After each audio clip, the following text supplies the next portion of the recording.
लालची सास और चंट बहू।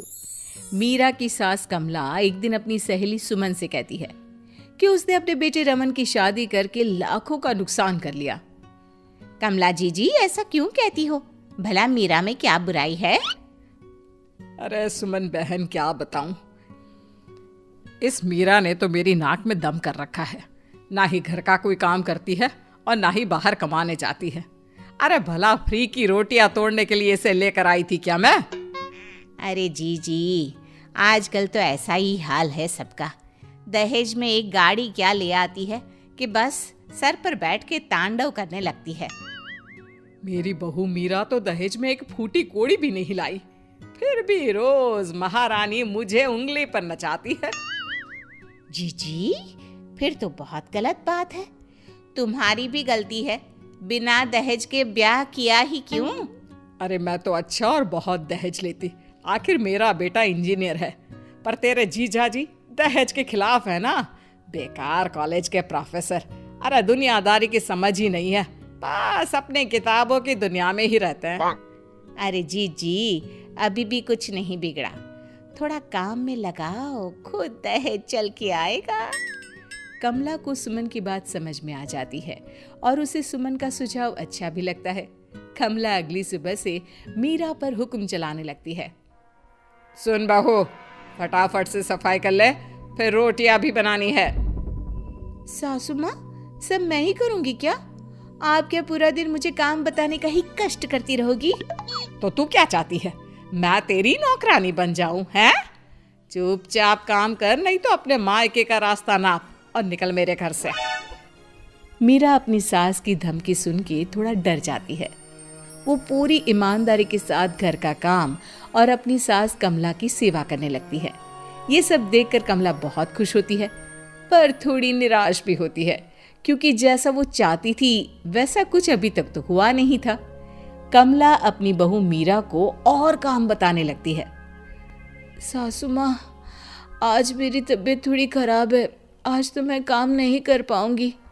अच्छा, तो ऐसा करती हूँ, एक गाड़ी मंगा देती हूँ जो तुझे तेरे मायके छोड़ आए। अब तेरे दहेज में कोई नौकरानी तो आई नहीं जो तुझे आराम करने दूं। पर सासू माँ, मैं तो मैं मत कर और हाथ चला जल्दी जल्दी। आज तो कपड़े भी दुनिया भर के हैं, कौन धोएगा तेरे अलावा? मीरा बीमार हालत में भी काम करने लग जाती है। मन ही मन सोचती है कि क्यों न कुछ ऐसा किया जाए जिससे इस बुढ़िया की चिक बंद हो जाए। मीरा समझ तो चुकी थी कि उसकी सास अचानक ऐसा व्यवहार क्यों कर रही है, इसलिए अब वो प्लानिंग में लग जाती है।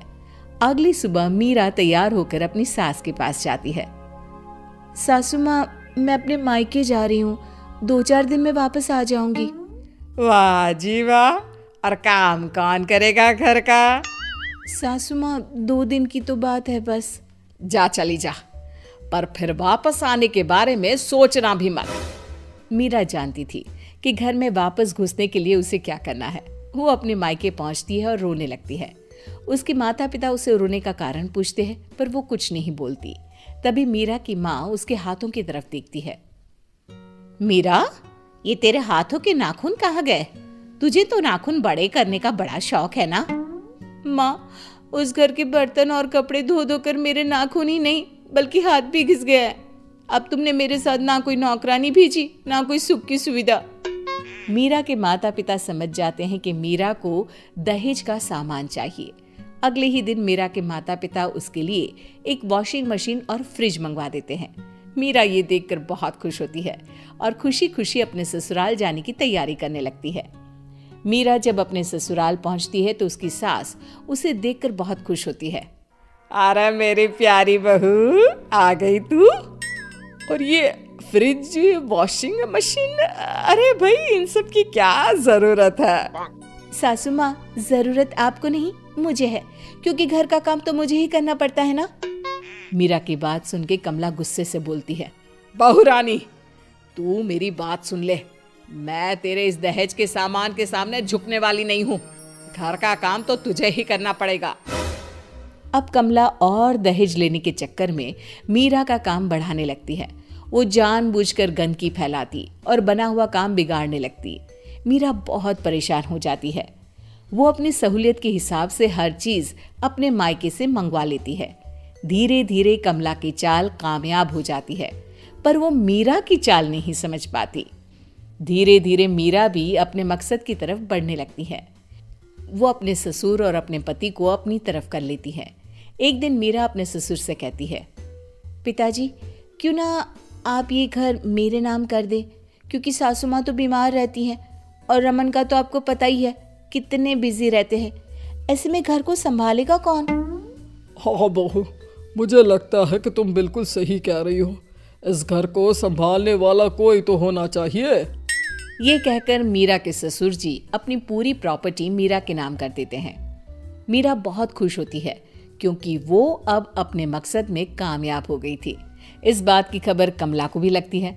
कमला को जैसे ही पूरी बात पता चलती है, उसके पैरों तले जमीन खिसक जाती है। वो गुस्से में मीरा के पास जाती है। अरे करमजली, तू तो बहुत चंट निकली। मैं तुझसे घर का सामान ही मंगवाती रह गई और तूने पूरा का पूरा घर अपना बना लिया। सासू माँ, अब आप घर का काम करने की भी आदत डाल ही लो, क्योंकि अब मैं तो कुछ करूंगी नहीं। और हाँ, अगर आपने काम करने में आनाकानी की तो इस उम्र में मायके नहीं बल्कि बुजुर्गों के आश्रम भेज दूंगी। मीरा की बात सुनकर कमला बहुत दुखी होती है। वो अपनी सहेली सुमन के पास जाती है और उसे सारी बात बताती है। अरे सुमन, मैंने तो लालच में आके अपने ही पैर पर कुल्हाड़ी मार दी। काश मैं तेरी बात मानती ही नहीं तो आज ये मेरी दशा नहीं होती। वाह जीजी, उल्टा चोर कोतवाल को डांटे। मैंने तो सिर्फ काम करवाने की सलाह दी थी, पर तुम तो बेचारी मीरा को परेशान करने लग गई। अब भरो अपने किए के फल। और वैसे भी ना, एक दिन तो ऊंट पहाड़ के नीचे आ ही जाता है।